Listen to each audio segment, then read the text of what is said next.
Ours was a 31-year-old female who was otherwise healthy and presented in the OPD of RP Center in February 2021 with decrease of vision in her left eye for past 5 years.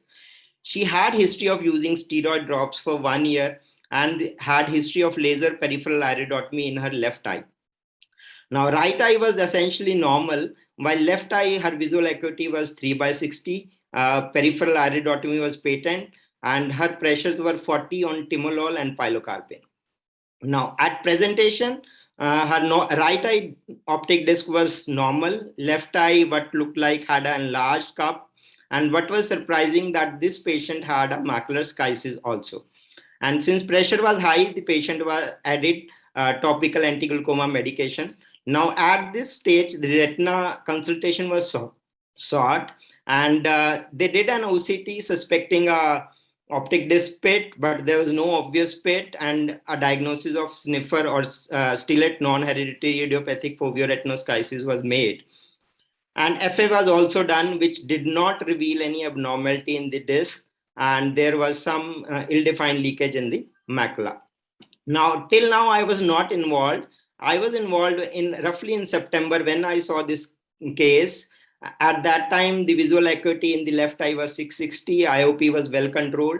If you see, the right eye disc was more or less normal, but left eye had more gliotic tissue on the optic disc. And if you see, the optic cup looks little enlarged. At this point of time, the schisis height had come down and the outer lamellar hole had been forming.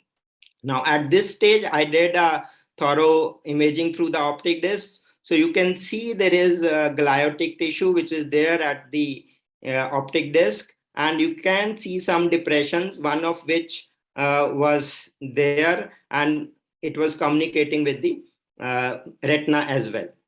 Now, at this point, I thought the patient had no glaucoma and optic nerve head was, nerve head was normal and there was no signs of cupping. But it was difficult to explain to the patient because IOPs have been documented to high and she had responded to the topical anti-glaucoma drugs. In any case, I tapered the drop in patient's consultation and reduced the drops gradually over 3 months. And this is in February 2022, just last week she came. And when I thought I'll be able to do the disc pit surgery, and the patient had gradually improved on her own, the schisis had disappeared and the vision had improved to 6 by 24. So the patient was off anti-glaucoma drugs and also the schisis had resolved spontaneously.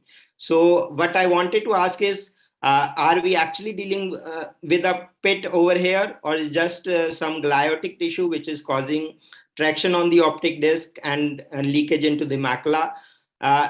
Is it a possibility that anti-glaucoma medication could have worsened the maculopathy?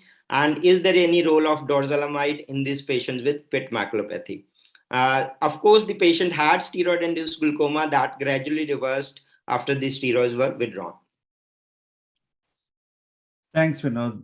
Very nice case as usual. I could see a kind of a bacillus